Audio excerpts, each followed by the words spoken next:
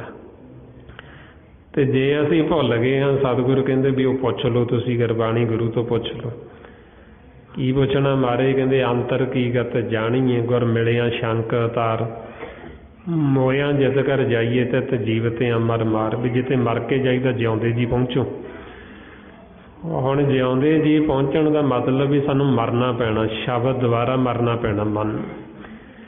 ਜੇ ਅਸੀਂ ਇੱਧਰੋਂ ਸ਼ਬਦ ਦੁਬਾਰਾ ਮਰਾਂਗੇ ਅਤੇ ਫਿਰ ਉੱਧਰ ਜਿਉਂਦੇ ਹੋਵਾਂਗੇ, ਅਤੇ ਫਿਰ ਉੱਧਰ ਜਾ ਕੇ ਦੇਖਾਂਗੇ। ਫਿਰ ਉੱਧਰੋਂ ਜਦੋਂ ਇੱਧਰ ਆਵਾਂਗੇ फिर उधर की गल आके इधर दसांगे भी उत्थे आए हुंदा है। जिवें हुण आपां संसार 'च देखदे एक तां तन की मौत है, ਜਿਹੜਾ जीव देह छड्ड जांदा आपां कहने मर गया, तो मरन तो बाद ਉਹਦੇ ਨਾਲ ਅੱਗੇ ਕੀ ਹੋਇਆ ਉਹ ਸਾਨੂੰ ਆ ਕੇ ਦੱਸਦਾ ਹੀ ਨਹੀਂ। ਉਹ ਤੇ ਨਾ ਹੀ ਅਸੀਂ ਉਹਦਾ ਪਿੱਛਾ ਕਰਦੇ ਜਾਣਨ ਦੀ ਕੋਸ਼ਿਸ਼ ਕਰਦੇ ਵੀ ਉਹਦੇ ਨਾਲ ਅੱਗੇ ਹੋਇਆ ਕੀ, ਵੀ ਉਹ ਗਿਆ ਕਿੱਥੇ। ਹੁਣ ਜਾਂ ਤਾਂ ਕੋਈ ਜਿਉਂਦੇ ਜੀ ਮਰਿਆ ਹੋਵੇ, ਮਰਨ ਤੋਂ ਬਾਅਦ ਉਹ ਫੇਰ ਜਿਉਂਦਾ ਹੋਇਆ ਹੋਵੇ, ਫਿਰ ਉਹ ਸਾਨੂੰ ਦੱਸ ਸਕਦਾ ਵੀ ਅੱਗੇ ਕੀ ਹੁੰਦਾ। ਤੇ ਗੁਰਬਾਣੀ ਗੁਰੂ ਸਾਨੂੰ ਜਿਉਂਦਿਆਂ ਨੂੰ ਮਰਨਾ ਸਿਖਾਉਂਦੇ। ਇਹ ਸਾਨੂੰ ਸਾਰਿਆਂ ਨੂੰ ਆਉਣਾ ਚਾਹੀਦਾ। ਜੇ ਅਸੀਂ ਕਹਿੰਦੇ ਨਾ ਵੀ ਅਸੀਂ ਸਿੱਖ ਹਾਂ, ਤੇ ਮਹਾਰਾਜ ਕਹਿੰਦੇ ਵੀ ਜੇ ਤੁਸੀਂ ਸਿੱਖ ਹੋ ਤੇ ਫਿਰ ਤੁਸੀਂ ਇਹ ਮਰਨਾ ਸਿੱਖੋ। ਮਹਾਰਾਜ ਫਰਮਾਉਂਦੇ ਸਿੱਖੋ ਸ਼ਬਦ ਪਿਆਰਿਓ ਜਨਮ ਮਰਨ ਕੀ ਟੇਕ, ਮੁਖ ਉਜਲ ਸਦਾ ਸੁਖੀ ਨਾਨਕ ਸਿਮਰਤ ਏਕ। ਵੀ ਜੇ ਤੁਸੀਂ ਇਹ ਮਰਨਾ ਸਿੱਖ ਲਿਆ ਤੁਹਾਡਾ ਮੁਖ ਸਦਾ ਲਈ ਉਜਲ ਹੋ ਜਾਣਾ ਤੇ ਅਸੀਂ ਸਦਾ ਲਈ ਅਮਰ ਹੋ ਜਾਣਾ। ਫਿਰ ਸਾਨੂੰ ਵਾਰ-ਵਾਰ ਮਰਨਾ ਨਹੀਂ ਪੈਂਦਾ, ਸਾਨੂੰ ਵਾਰ-ਵਾਰ ਜੂਨਾਂ 'ਚ ਨਹੀਂ ਆਉਣਾ ਪੈਂਦਾ। ਜਿਹੜੇ ਸ਼ਬਦ ਦੁਆਰਾ ਗੁਰਮੁਖ ਮਰ ਗਏ ਉਹ ਸਦਾ ਆਨੰਦ 'ਚ ਚਲੇ ਜਾਂਦੇ। ਮਹਾਰਾਜ ਕਹਿੰਦੇ ਸ਼ਬਦ ਮਰੇ ਤਾਂ ਸਦਾ ਆਨੰਦ, ਸਤਿਗੁਰ ਭੇਟੇ ਗੁਰ ਗੋਬਿੰਦ ਨਾ ਫਿਰ ਮਰੇ ਨਾ ਆਵੇ ਜਾਏ, ਪੂਰੇ ਗੁਰ ਤੇ ਸੱਚ ਸਮਾਏ। ਫਿਰ ਅਸੀਂ ਸਦਾ ਵਾਸਤੇ ਸੱਚ ਪ੍ਰਕਾਸ਼ ਦੇ ਵਿੱਚ ਲੀਨ ਹੋ ਜਾਂਦੇ, ਜੋਤ ਦੇ ਵਿੱਚ ਜੋਤ ਮਿਲ ਜਾਂਦੀ। ਪਰ ਉਹ ਹੋਏਗਾ ਤਾਂ ਹੀ ਜੇ ਹੁਣ ਅਸੀਂ ਜਿਉਂਦੇ ਜੀ ਮਰਨਾ ਸਿੱਖਾਂਗੇ। ਤਾਂ ਫਿਰ ਆਪਾਂ ਨੂੰ ਕਹਿੰਦੇ ਵੀ ਜਿੱਥੇ ਮਰ ਕੇ ਜਾਈਦਾ ਜਿਉਂਦੇ ਜੀ ਪਹਿਲਾਂ ਪਹੁੰਚੋ। ਜੇ ਅਸੀਂ ਆਖੀਏ ਵੀ ਮਰਨ ਤੋਂ ਬਾਅਦ ਅਸੀਂ ਮੁਕਤ ਹੋਵਾਂਗੇ, ਮਰਨ ਤੋਂ ਬਾਅਦ ਨਹੀਂ ਕੋਈ ਮੁਕਤ ਹੁੰਦਾ। ਜਿਹੜਾ ਜਿਉਂਦੇ ਜੀ ਸੁਖੀ ਨਹੀਂ ਹੋਇਆ, ਜਿਹੜਾ ਜਿਉਂਦੇ ਜੀ ਆਨੰਦ 'ਚ ਨਹੀਂ ਗਿਆ, ਮਰਨ ਤੋਂ ਬਾਅਦ ਉਹਨੇ ਆਨੰਦ 'ਚ ਥੋੜ੍ਹੀ ਚਲਾ ਜਾਣਾ। ਮਰਨ ਤੋਂ ਬਾਅਦ ਉਹਨੇ ਥੋੜ੍ਹੀ ਮੁਕਤ ਹੋ ਜਾਣਾ, ਉਹਨੂੰ ਤਾਂ ਫਿਰ ਅੱਗੇ ਜੂਨਾਂ 'ਚ ਪਾ ਦੇਣਾ ਜਮਨ ਨੇ। ਇਸ ਵਾਸਤੇ ਸਾਨੂੰ ਸਮਝਾਉਂਦੇ ਬੇਣੀ ਕਹੇ ਸੁਨੋ ਰੇ ਭਗਤੋ ਮਰਨ ਮੁਕਤ ਕਿਨ ਪਾਈ, ਵੀ ਮਰਨ ਤੋਂ ਬਾਅਦ ਵੀ ਕੋਈ ਮੁਕਤ ਹੋਏ। ਜੇ ਤੁਸੀਂ ਮੁਕਤ ਹੋਣਾ, ਮਹਾਰਾਜ ਕਹਿੰਦੇ ਜੇ ਤੁਸੀਂ ਦਰਗਾਹ 'ਚ ਥਾਂ ਲੈਣੀ ਤੇ ਜਿਉਂਦੇ ਜੀ ਫਿਰ ਮਰਨਾ ਸਿੱਖੋ। ਸੋ ਗੁਰਬਾਣੀ ਗੁਰੂ ਦੁਆਰਾ ਫਿਰ ਇਹ ਸਾਰਾ ਪ੍ਰੈਕਟੀਕਲ ਕਰਾਇਆ ਜਾਂਦਾ ਵੀ ਕਿਵੇਂ ਅਸੀਂ ਜਿਉਂਦੇ ਜੀ ਮਰਨਾ ਸਿੱਖਣਾ, ਕਿਵੇਂ ਆਪਣੇ ਘਰ ਦੇ ਵਿੱਚ ਆਉਣ ਜਾਣ ਬਣਾਉਣਾ। ਉਹਦੇ ਵਾਸਤੇ ਫਿਰ ਇਹ ਆਪਾਂ ਵੱਧ ਤੋਂ ਵੱਧ ਸਤ ਸੰਗਤ ਕਰਨੀ। ਸੋ ਗੁਰਮੁਖਾਂ ਵੱਲੋਂ ਦਿੱਤਾ ਹੋਇਆ ਸਮਾਂ ਸਮਾਪਤ ਹੈ। ਇੰਨੇ ਵਿਚਾਰ ਕਰਦਿਆਂ ਹੋਇਆਂ ਜੇ ਕੋਈ ਐਸਾ ਸ਼ਬਦ ਬੋਲਿਆ ਗਿਆ ਹੋਵੇ, ਸੰਗਤ ਅਤੇ ਸਤਿਗੁਰੂ ਬਖਸ਼ਣ ਯੋਗ ਨੇ ਬਖਸ਼ ਲੈਣਾ ਜੀ। ਵਾਹਿਗੁਰੂ ਜੀ ਕਾ ਖਾਲਸਾ, ਵਾਹਿਗੁਰੂ ਜੀ ਕੀ ਫਤਿਹ।